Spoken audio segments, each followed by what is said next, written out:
Ayikho impunga yehlathi, into nento inesikhathi sayo. Ngo-2023 uNomfundo wayethandana noNkosinathi, lalingevela umnandi uthando lwabo, but most cases uNomfundo wayiphoxa. uNkosinathi wayiphuma from the poor background kodwa wayenza sure ukuthi uNomfundo uthola konke akufunayo. uNkosinathi ngama-weekend wayesebenza nomunye ubaba kwi-project ye-plumbing ebizwa ngokuthi iMagalela Civil. Njalo mayeholile wayenza sure ukuthi uNomfundo baphuma out futhi bayodla kuma-fancy restaurants. Ngo-2024 sebenza umatric eMabuyeni Secondary, uNomfundo ukwacela i-iPhone 11 kuNkosinathi ngoba abangani bakhe abaningi basesebenayo. uNkosinathi yamstressa le ndaba yale phone, wabuka iprice ngoba yayi-7K. Uke wazama ukuhlanganisa le mali ayihola ngama-weekend kodwa lutho. Uphinde wazama ngisho nokwasha imigqomo emzini yabantu kodwa lutho ukuhlangana lo 7K. Kuye kwaphela inyanga uNomfundo elindile. Then after 5 months uNomfundo ukwacikeka ukubekezela wayifuna le phone. uNkosinathi wachaza ukuthi le mali ayihlangani kodwa uNomfundo wangakuzwa lokho. Baphetha ngokuxabana baze bazibana. The following week kwaba ne-trip eklasini labo eya eZCBF eRichards Bay. uNomfundo waya kule trip. uNkosinathi akaze ephumelele ngoba ngama-weekend uyasebenza. Kuthe nje Monday kanti i-trip ingumgqibelo kwa-circulate video kaNomfundo eqabulana nothisha thizeni owayifundisa kwa-science. Le video yashuthwa abanye abafundi emva kokusuka eZCBF beyoyijabulisa olwandle. uNkosinathi le video yamphatha kabi kakhulu futhi wafikelwa zinyembezi. Ukwambuza uNomfundo ukuthi doti muni lo awenzayo kodwa uNomfundo waphendula ngokuthi yena akanandaba futhi uyamthanda uSeng ngoba ukwazile ukumthengela le phone cash ngeweekend. uNkosinathi wamncenga uNomfundo ukuthi akayiphindisele le phone ehlukane nalothisha kodwa uNomfundo wadecide ukuye kuNkosinathi kwaphela kanjalo ngothando lwabo. uNkosinathi uke wacasuka wazama ukuhlanganisa imashi abafundi against lothisha oqabulane noNomfundo kodwa usho omkhulu wayihlakaza leyo mashi wathembisa ukubaxosha bebengayiyeki lento abayenzayo. Ngo-2025 sebeqeda isikole kwaNomfundo ke badayisa umuzi bayohlala eshow. uNomfundo wayehlala noma wakhe sithi ubaba wakhe washona esemncane. Umama kaNomfundo kwahlangana nelinye ibhungu edolobheni lazibika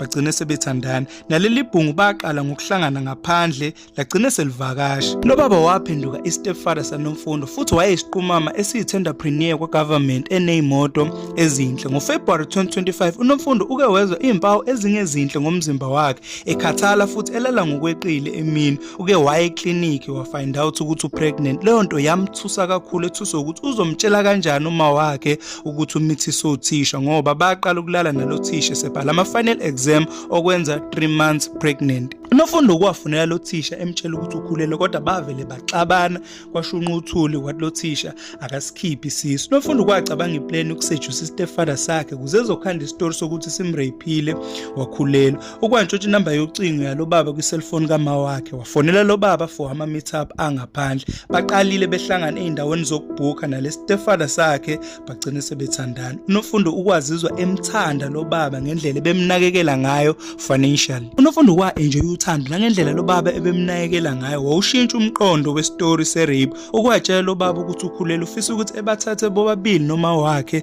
ebenze abafazi bakhe. Lo baba wakujabulela lokho futhi watshela umama kaNomfundo ukuthi uzobathatha bobabili ebenze abafazi bakhe. Kodwa umama kaNomfundo walwa wathi angeke ezeyenze lonto yena esaphila. Lo baba ukwabhobokela umama kaNomfundo ukuthi uNomfundo ukhulelwe, that's why efuna ukubathatha bobabili ngoba bazoba umndeni. Lo mama wavele wanyanya kakhulu ngendlela abambetray ngayo wabaxosha bobabili. Lo baba wachazela uNomfundo ukuthi unomfazi nezingane emakhaya kodwa uzomthengela umuzi uNomfundo okhona khona la edolobheni behlale ndawonye. Bathandana kamnandi, ingane yaze yazalwa. uNomfundo kwacela lo baba ukuthi akamfunele umsebenzi ngoba usekhathele ukuhlala nje yena egada ingane, okungcono uzothola isisebenzi. Lo baba wamnika ama-ownership amathenda akhe amaningi okucleana kuma-public institution. uNomfundo wazimela futhi waba nemali. One day uNomfundo edlalela uFacebook ukwabona elinye ibhungu lipostile lithi lifuna umsebenzi noma ngabe owani lixakekile lishiye nenamba kule post. uNomfundo wavele wangachitha isikhathi walifonela leli bhungu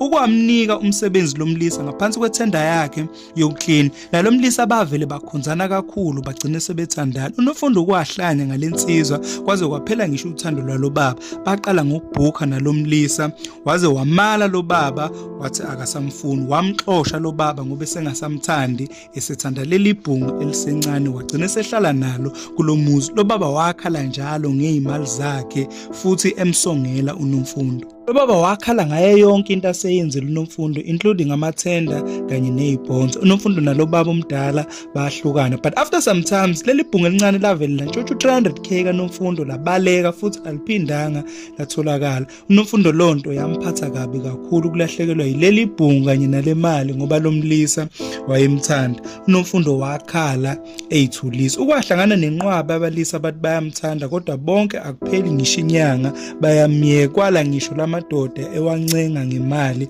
kodwa wonke umuntu athandana naye uvele emshiye nje ngaphandle kwezathu. uNomfundo lonto yamzacisa. Ndiseqala unyaka uNomfundo kwavuke nephunga elinamandla ngisho egezile futhi ngisho esebenzise zonke izithako ezinuka kamnandi kodwa kunhlanga yimuka nomoya. Uke wahamba odokotela kodwa futhi akasizakalanga ngoba leli phunga alipheli. Leyo nto iyamkhathaza kakhulu waze wazaca ngoba besephilela nje ukuhlala endlini. uNomfundo kwafonela lo baba omdala ngoba emsola ukuthi uyena umthakathile kodwa lo baba wafika wadabuka futhi ekhathazekile enozwelo ngalento. Lo baba ukwamhambisa kwenye inyanga ebizwa ngokuthiwa uSikhosana futhi enethemba lokuthi izomsiza uNomfundo liphele leli phunga. Le nyanga yacela ukuthi behlangane ehlathini ukuze izothola umfula ogelezayo izokwazi uNomfundo ukuthi imgeze iphinde futhi imgcabe. Le nyanga yafike yamgcaba uNomfundo yamgeza leli phunga kodwa yacela futhi ukuphinde ilale naye ukuze izomfaka omunye umuthi obizwa ngokuthiwa indoda yomoya. Lo muthi wawuzosiza uNomfundo ukuthi ekwazi ukuphela leli phunga futhi engaphinde elahlwe amadoda. But after kwenziwe yonke lento uNomfundo akalaphekanga. Kunalokho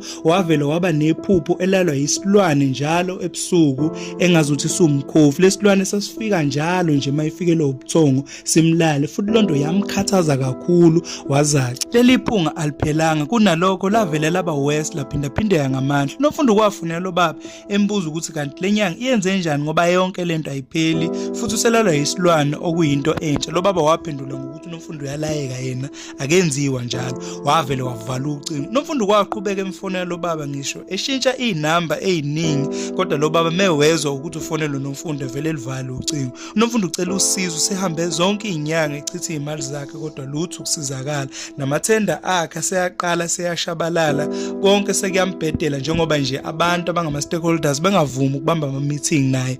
Konke sekuyamphelela. Ucela usizo nanoma ubani ongakwazi ukuthi emsize kule nkinga abhekene nayo ngoba sezowadayisa ngisho umuzi wabuyela kubo. Usechithe izimali eziningi ezimosha ezinyangeni kodwa zithi zizomsiza zihluleke ukumsiza. Ngicela noma ubani ongakwazi ukusiza uNomfundo noma ngabe inyanga engakwazi ukumelapha lento abhekene nayo njengamanje ngoba nje uyanuka unephunga ngathi impongo futhi lonto imenza ukuthi ebalekelwe abantu.